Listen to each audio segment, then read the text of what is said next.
whenever something pops up as a fire or urgent, the first thing culturally we do as a business is we cancel all one-on-ones and team meetings to attend to the fire. And this person said, while I understand that, what happens is then I can't spend time with my manager, so I don't know exactly what their commander's intent is or what I need to be. So I work on something else over here. Turns out it's not what they need to work on. I need to be working on a new fire comes up. And so now we have to attend to that and we cancel more meetings, which creates more fires. Right. So I often get this interesting challenge with leaders on, should I cancel one-on-ones? When do I how do I think about prioritizing my time with my team and my people as a leader when there might be something else that's pressing? I would just be curious your perspective on that. Well, as you were talking about that, it's sort of what comes to forefront is the saying in the military: mission first, people always.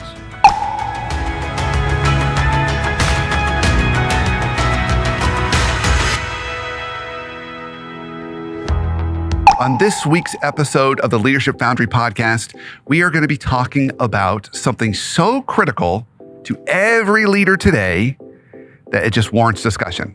We're going to be talking about showing up. So I'm going to be the host this week, Brandon Smith, and our guest today is retired Lieutenant General Ken Keene. He was a 3-star general in the United States Army. He spent 38 years in the Army as a decorated ranger and ultimately even led rescue and relief efforts in Haiti.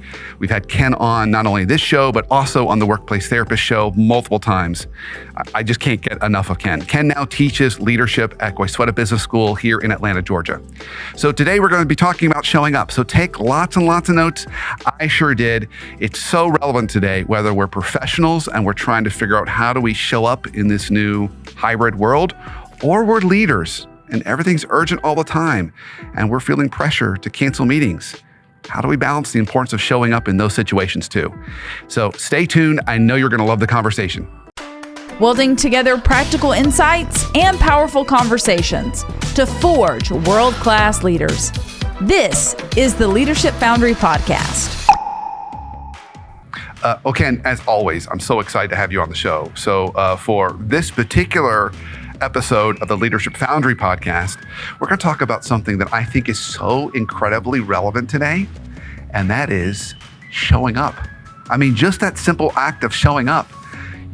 3 years ago, we wouldn't have said that's a big deal, but I actually am seeing that's a really, really big deal today. So I want to talk about that today. Great. But before we jump in, for those listeners that maybe haven't heard you on my other podcasts, share a little bit about your background because, I'm a tremendous Ken Keene fan. Mm-hmm. So I would love for them to hear a little bit about some of the career journeys that you've taken that have really shaped you as a leader.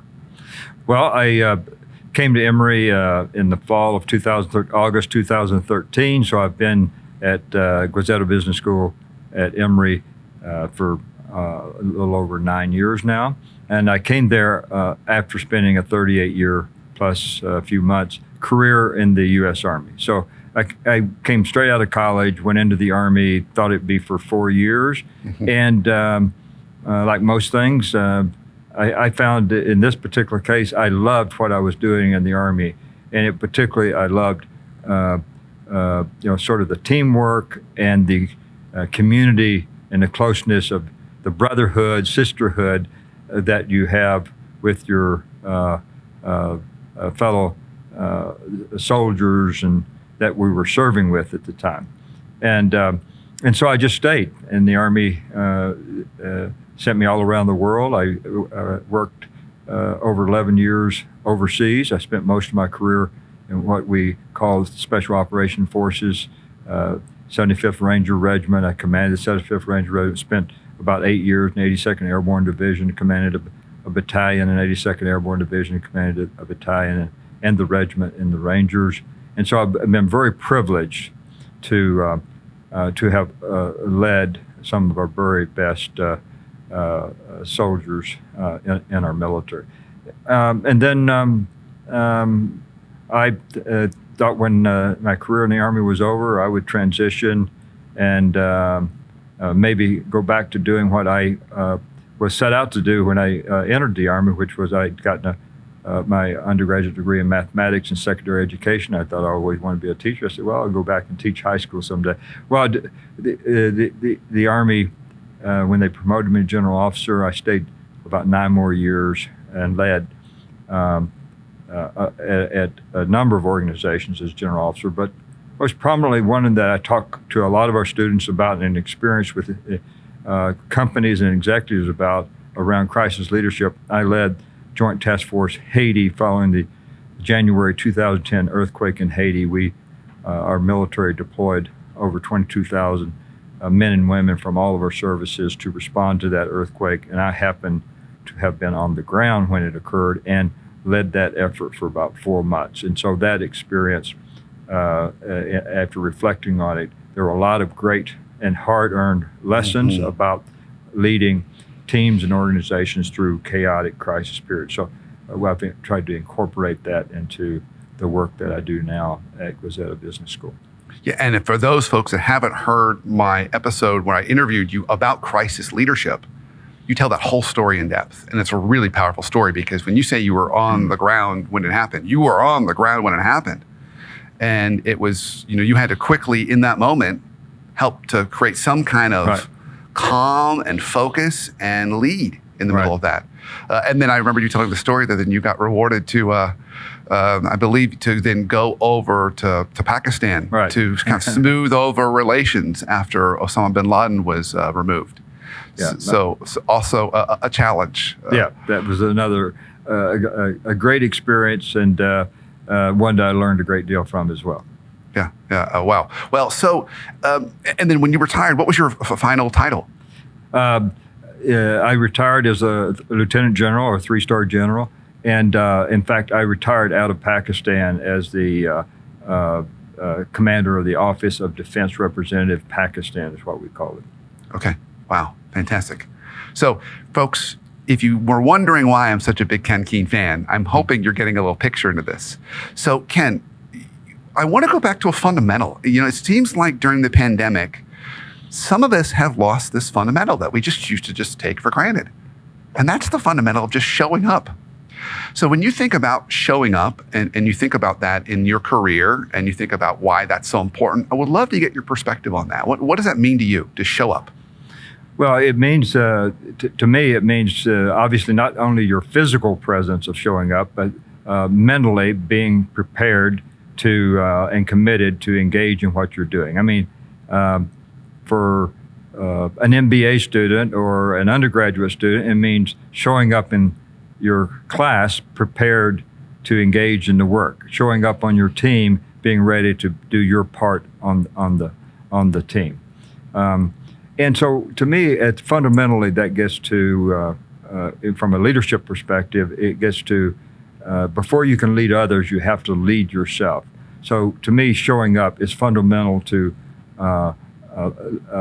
leading yourself. And in essence, I think, and I like to, when I talk to students about this, I like to refer to your trust model. It gets to a critical piece of your trust model, which is credibility. So if you're not showing up, it's hard to have credibility with those you work with. It's hard to have credibility, I think, in the eyes of your boss or even in the eyes of your peers if you're not showing up. Now, there are days, we all have bad days. There are all days when we, for whatever reason, aren't ready to show up. Then it gets to an element of how you communicate, how you with your team, with others that you need help. You need them to pick up your load for the day. I use the example with my students. I show them a picture of a paratrooper who's jumped out of an airplane, is under a parachute, and below him is a heavy rucksack dangling below him. And I tell him, this paratrooper, when he lands on the ground, has got to put this 80 to 100-pound rucksack on his back and move off to complete his mission. But on any given day, he may not be able to carry all the weight in that rucksack. So he has to depend upon his teams and others to help carry some of that load. And they have to be willing to ask one another and trust one another enough to take the load off of somebody who maybe is not ready to show up that day with all the energy and commitment that they would normally have. So I'm hearing show up can mean a couple different things. It can just show up in terms of how we are mentally, physically present to do the work, even if we're remote. But Right. it also can be very literal. It can Yes. be literally showing up to work, Yeah. showing up to the office, showing up to class, Yeah. showing up. Yeah, and it's we talk a lot about this in our MBA program around the teamwork. You know, what are the distractors for the team when you're working together? If you're having a meeting and one of your teammates is looking at their cell phone every 30 seconds trying to check emails and stuff, that's not that you may be present, but you really aren't fully showing up. Yeah. You aren't fully showing up to engage and commit to them. So you have to remove the distractions in your life to be ready to do that. And of course, that can refer to how you show up virtually as well. You know, are you showing up on the screen virtually with your camera on or off? And what signal is that sending to the others if you're not? Yeah. So, this seems like table stakes. Yet this is a real issue right now. Why do you think that is? I don't know. If I'd figured it out, I guess I would try to give the answer to that to those. I think the pandemic certainly could be a big factor in that, in terms of how it quickly changed the way we worked and interacted with others, and what the expectation of everyone was in that regard. And maybe people, individuals got used to that level, and now are having a trouble adjusting back to a different way. I think, to me, it's never going to go back to the way it was before, in the sense of we're always going to be working in both a virtual environment as well as a physical being in person environment. So we got to figure out how to maximize both of those to produce the best results for our team and our organizations. But I think one of the things I like to tell our MBA students when I'm talking to them is that, hey, if you're competing for a leadership role in a company and you have a team of 3 or 4 people you're working with, and the boss is only able to pick one of them for that next promotion to be the team leader or something, showing up makes a big difference. Yeah. Showing up physically, so they get to know them better, they get to understand them better. Showing up when you're online in terms of engaging. If you're constantly walking in late to meetings, that sends a huge signal. So being able to show up and be present in all aspects, I think can be huge. Yeah. As you were talking about showing up, I can't help but see the connection between showing up and commitment. Yeah. So when you think about commitment and when you think about soldiers, colleagues, people you've worked with in the past, even now as you see students, what does commitment look like? Yeah. Well, I think it gets a little bit to one of the things I've heard you talk about before is a little bit about time management, willingness to say no.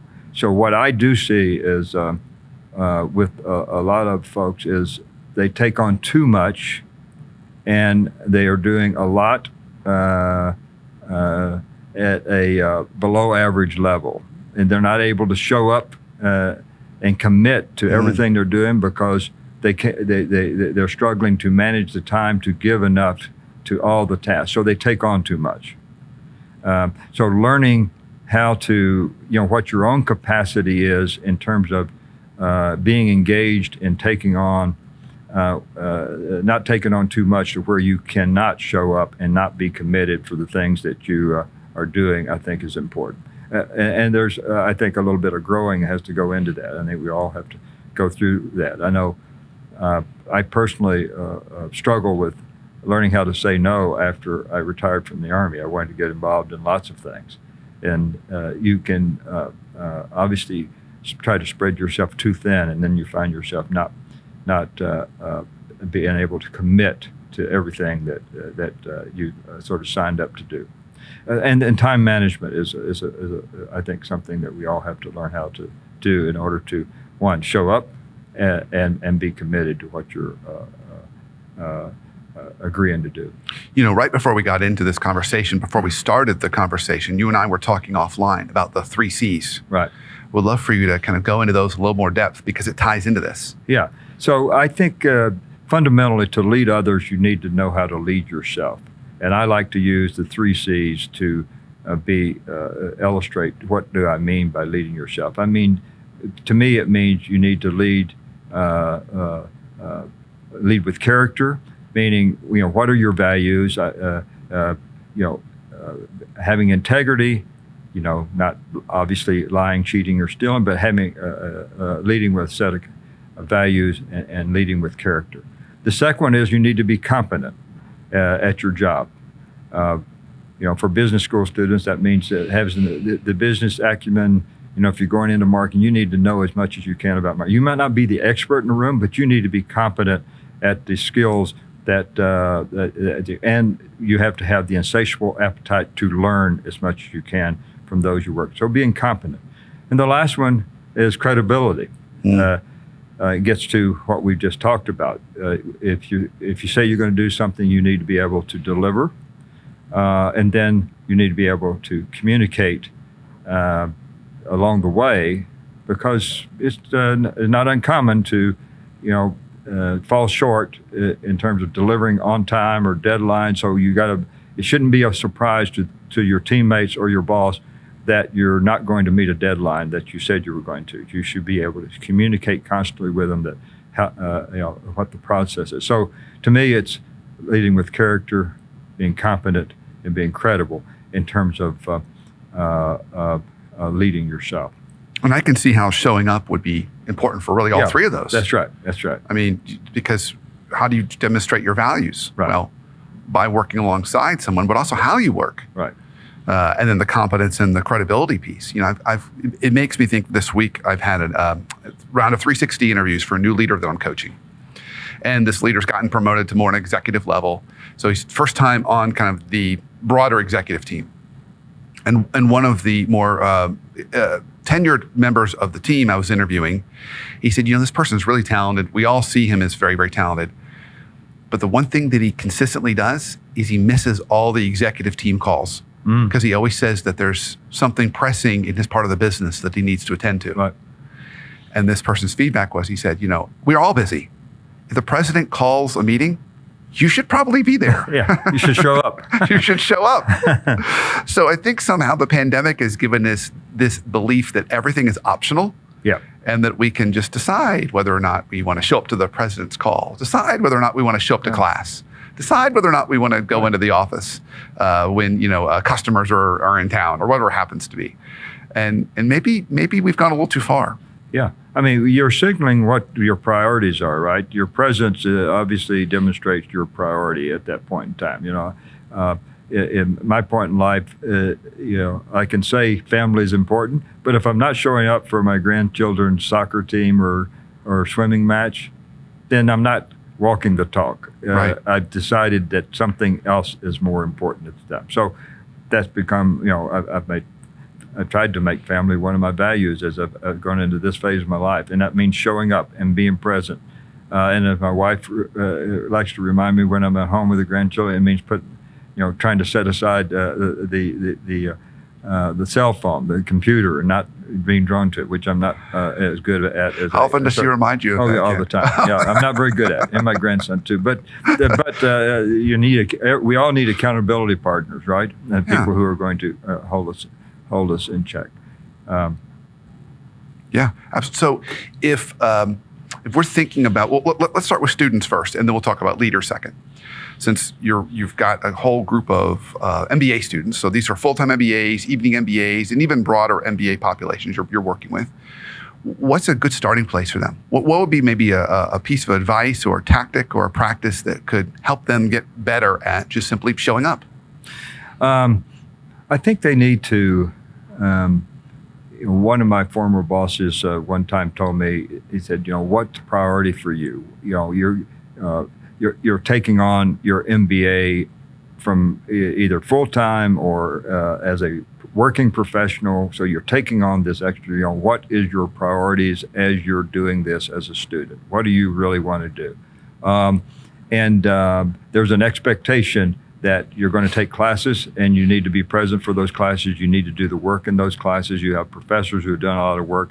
So my message to them is you need to be prepared to do the academic work. And it's not a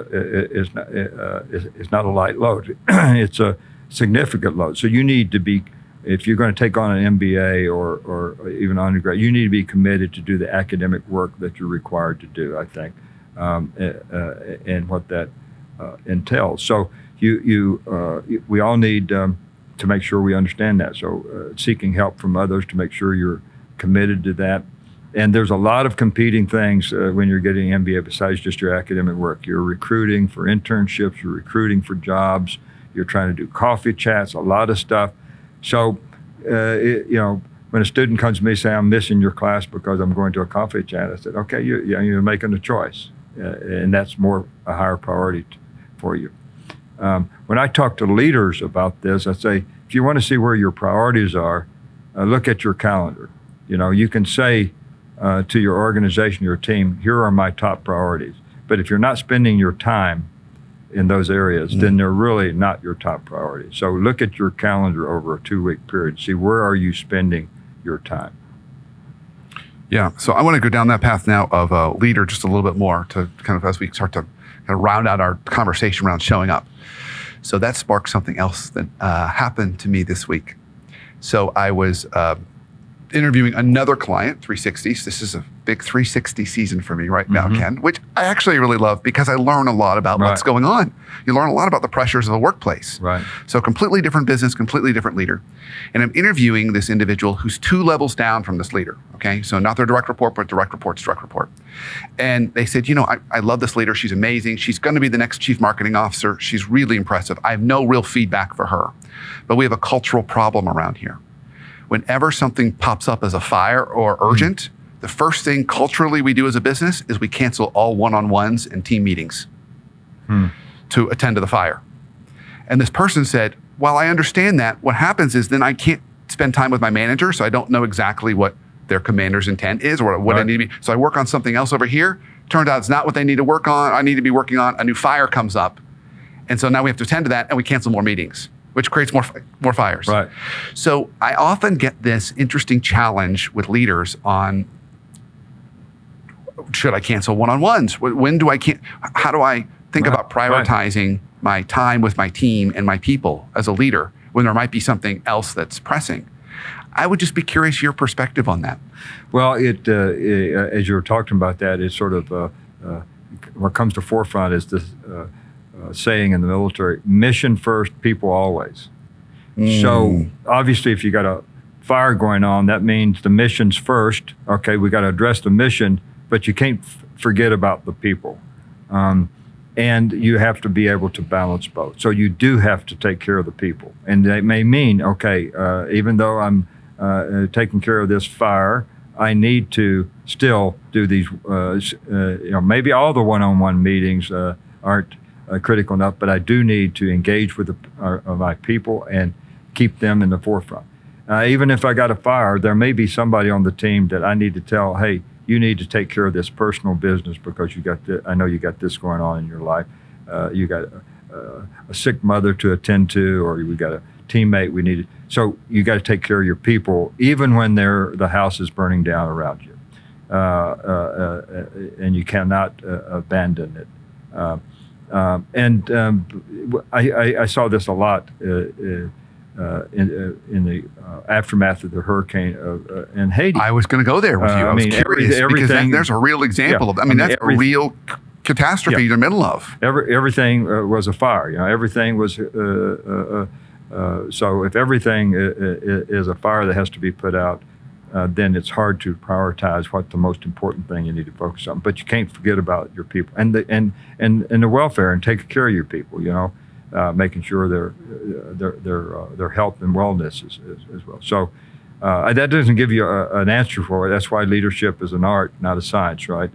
In the sense of a lot of it is situational dependent. But we do need to put people first, I think. Yeah. So we'll go back to that example in Haiti. So I know you were immediately trying to get your hands on the situation and trying to create some kind of structure, focus to get people to feel like there was a path forward. As a famous theologian, he's since passed away at Emory Theology School. The guy's name was Jim Fowler. He used to say, as leaders, we want to give people hope and handles. Yeah, exactly. Which I think is great. Hope, we're going to get through this, and here's what we need to do right now to get through this. And then, so I know you were trying to do that, and you did it successfully, but how did you work in time for people during all that? Well, I think you have to take a deliberate approach and make it part of your routine. So in the daily routine of things, it was like, okay, as leaders, we need to obviously get out and look at all the things that we have to get the trains running on time, get things back on track, to address the most life-threatening situations as best we can. But at the same time, we need to engage and go to the community later and sit down and maybe even have a cup of tea and say, how are you doing? How can I help you? And listen to them.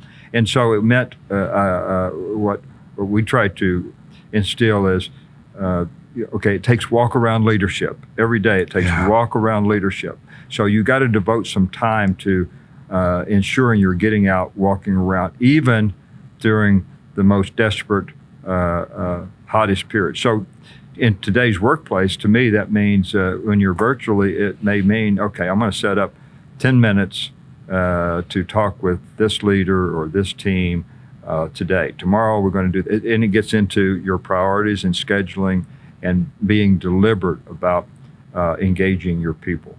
I love the direction you took this conversation, Ken. I love where we took it, because we started with showing up, and we talked about as a professional and how important it is to just show up at work, show up on video, that mental and physical act of showing up and being fully present, ready to work, and that commitment. And then I liked how we took it the other angle and said, as a leader, we also need to show up and be present for our people and not cancel those meetings. I mean, find time for that. But it's slightly different, because now we're just being fully present to listen. Right. Just listen, not necessarily, tell them what to do, but just to be there, present, and listen. Yeah, to me, it gets to a little bit of the coaching style of leadership, right? In that aspect, being able to listen, ask powerful questions, to really get to understand what are their challenges. And ultimately what I find is you always learn something, and what's causing the frictions and the problems in the teams and the organization that may be inhibiting your ability to get something done, you will learn something that's really creating a friction at their level. I remember in Haiti, about 3 weeks after the earthquake, I was doing one of these walkabouts, that I would try to do every day. And I ran into a young engineer lieutenant from the 82nd Airborne Division who had only been in the unit about 10 days before the earthquake occurred, and he immediately deployed with the unit. I mean, he hadn't really had time to meet his platoon and his fellow paratroopers and the leaders who worked for him very well, because they were, it was right after the New Year, so they're not out training at the time. And his job when he deployed into Haiti was to clear rubble off the main streets that were leading from the airport into the inner part of the city. And I just happened chance, I ran across him, and I asked him how things were going. I said, do you understand what we're doing, why we're doing? He says, I understand my task is to clear rubble off these roads. I understand the purpose of that task, to allow humanitarian aid to get to the most devastated part of the city. But he said, I don't understand what the end state is. I don't understand, and I'm putting some words around what he sort of articulated, but I don't understand what success looks like at the end, is what he was telling me. Yeah. And I said, what do you mean? We've articulated a very clear commander's intent that says, we're here to provide life-saving support, save lives, mitigate suffering. Here's what he says, yeah, I understand. I've read that. I understand that.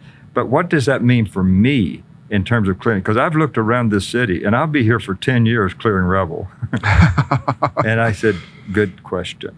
And we had to go back and really think hard about how to answer that question that would apply to every leader at every level. And basically, we came back and said, if you're doing what we asked you to do by yourself, you may be successful in your task and purpose, but that's not what's success at the end. Success at the end means that you're doing it with multiple partners that you can then empower and turn over the work, because we're not going to keep our military forces here forever. So that sent the signal to him that he had to go find partners to help him clear rubble. And he needed money to do that, which we gave him. And he ended up hiring Haitian day workers and other contractors to do the work. And when I went back to see him a few weeks later, he had over 100 Haitians working for him, program managers, and he worked himself out of a job. But it was, to me, it was just listening and then understanding what. It's a beautiful story. What everybody understood, what success looks like for you. That translates from the top of the organizations down to the lowest level. That's a beautiful story, Ken. And what I love about that story is one of the challenges I'm having with all my leaders, and these are senior leaders, VP and above, is I keep asking them, do you want to win an MVP or are you trying to win a world championship? Right. Because those are two different things. If you're trying to win an MVP, you're on the field doing the work, and you may win an MVP on a mediocre team. We see that all the time, right? But if you're trying to win a world championship, then you're truly leading and you're on the side, you got the clipboard, and you're seeing offense and defense, and you're really trying to engage this way to make everybody run better. That's right. And that's a hard transition for a lot of leaders, because they either like the doing or they got rewarded for the doing. And so the stepping away and then helping others be more successful can feel uncomfortable. Yeah. But it's a different form of showing up. Yeah. It's that transition of a leader that many go through as they go up their organizations, from being, sort of the direct line leader like that lieutenant was, to being a leader of leaders who needs to help others solve their problems and empower them and give them the resources to be successful, and make every leader be able to be as successful as they possibly can with the resources you have available. Yeah, Ken, this is great. So I ask on the Leadership Foundry podcast, I always ask this final question: what's one practical tip that you could give us that would help us become better leaders starting tomorrow? Any one thing. It could be something we've already talked about today, or it could be something different. Any one thing that you think leaders should, practically start to do tomorrow.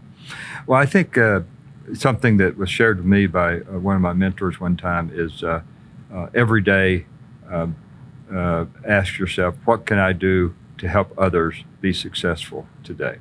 So that may be, for an MBA student, that may be, what can I do to help somebody on my team be successful today? What can I do? So I think every leader, whether you're the CEO of the organization or whether you're at the lowest level, what can you do to help somebody else today be more successful?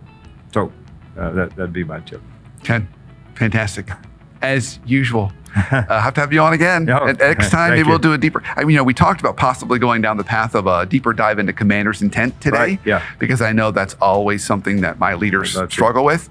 But this just seems so relevant to today, this idea of showing up. So thank you for all your wisdom and guidance, and of course, your service over those 38 years. Well, thank you again, and thank you for continuing to engage as an alum of Goizueta Business School and coming into our classrooms and helping our MBA students be more powerful members of their team and work together. So thank you very much. My pleasure. My absolute pleasure. Okay.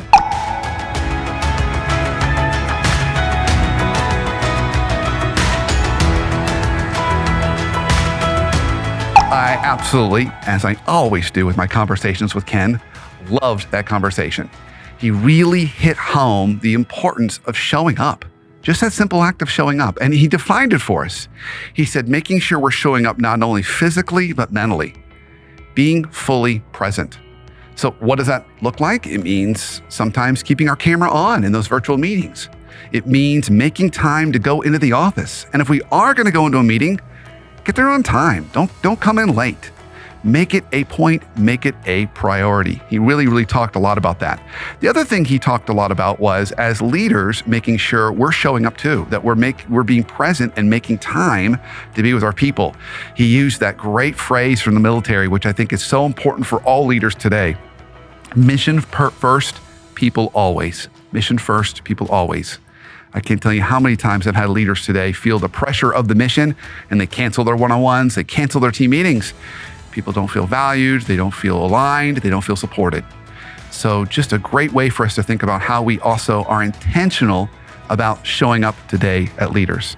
And then Ken ended his time today by saying that nice quote from Mentor, what can I do to help others be successful starting today?